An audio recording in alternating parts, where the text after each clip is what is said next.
So basically the idea is that you sit and you meditate with the ocean. Step 1. Go to the beach and find a nice spot for yourself to sit on the sand or on rocks, depending on what beach you are at. And make sure it's a space where you won't be disturbed, because you may need to sit there for quite some time. When I say some time, I mean anywhere between 1 to 3 hours. Step 2, you go into a one-pointed focus absorption upon the water. So basically you just breathe deeply, focus your attention on the water, and if your mind starts to wander, you just gently bring it back to the water.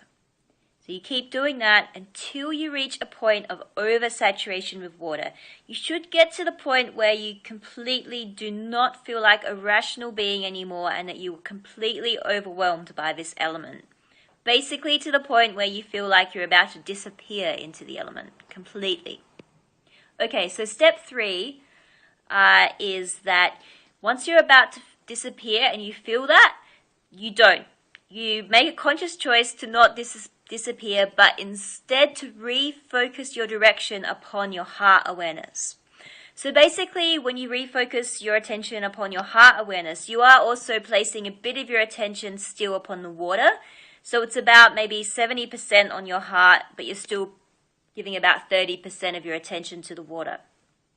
So your heart awareness is basically something that you want to expand and then contract, expand and then contract.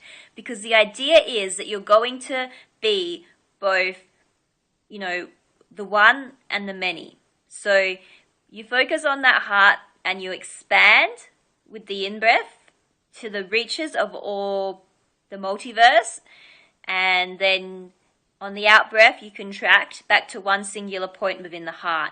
And you keep doing that over and over until you get to the point where you're feeling like your heart space is able to hold the pain and the suffering of all beings. I don't know what step we're up to, so let's just say we're up to step 4. Step 4. When you get to that point where you're able to comfortably hold space for all the pain and all the suffering, then you're at that spot where you're really able to connect with the archetypal energy of the mother of compassion. So basically you're able to look and feel that all beings are here for their own growth and their own development, and you're able to hold space for whatever pain and suffering they are going through. And at the same time, you don't feel you need to run, you don't need to hide, you don't need to try and focus on something positive to make yourself feel better, because it's not all about you.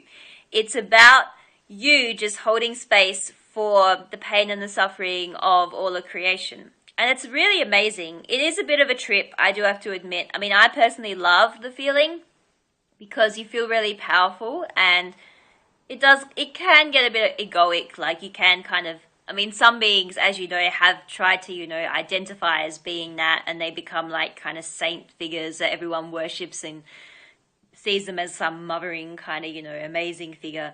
So you can go down that road if you want. But I'm really curious to know if other people have a similar result as I do, because I'm not sure if it's something that's just unique to me or everyone could potentially experience that. I hope everyone can, because it gives you a completely different perspective on things. It makes you feel that you can handle a lot